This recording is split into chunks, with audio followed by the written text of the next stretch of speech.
L'AES constitue, à mon sens, le centre de gravité de cette logique panafricaniste et anti-impérialiste en tant que telle.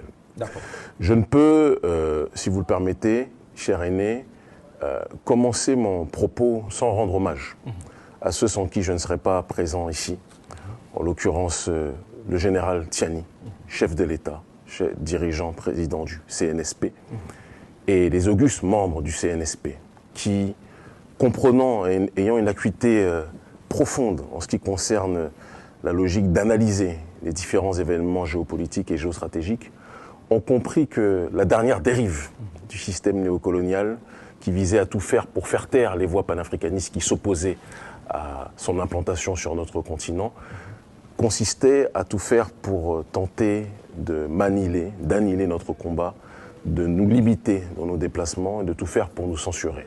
Raison pour laquelle ils ont fait en sorte de pouvoir me retirer leur nationalité, bien que je sois né en France. Et en réponse, en retour, la démarche du CNSP et du général Tiani est une démarche qui s'inscrit dans un paradigme historique. Cette démarche visant à m'octroyer le passeport diplomatique et la protection qui va avec, au moment où l'oligarchie occidentale veut tout faire pour nous faire taire, est un acte que la diaspora, que la nouvelle génération africaine n'oubliera pas de manière générale, et la jeunesse africaine dans son ensemble. Les autorités du CNSP sont dans une dynamique anti-impérialiste fondamentale, sont dans une logique panafricaniste fondamentale, et sont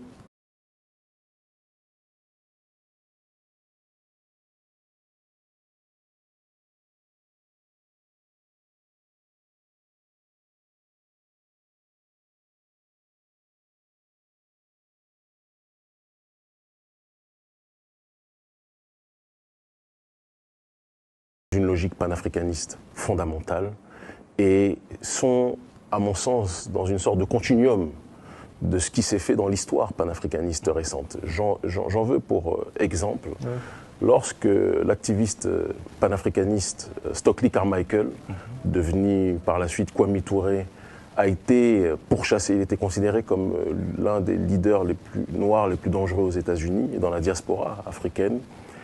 Et il a été pourchassé par le FBI et la CIA. Le gouvernement américain l'avait ciblé. Qu'est-ce qui s'est passé?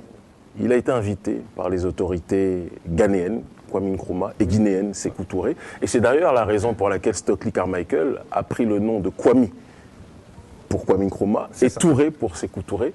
Et il a eu ce passeport diplomatique qui lui a été octroyé pour qu'il puisse mener à un autre niveau ses activités. Et c'est un continuum, ce qui se fait à travers le combat que nous menons. Et ce passeport diplomatique, c'est pour nous permettre, comme me l'a dit le chef de l'État, de mener à un autre niveau notre combat panafricaniste. Et c'est quelque chose que nous n'oublierons pas.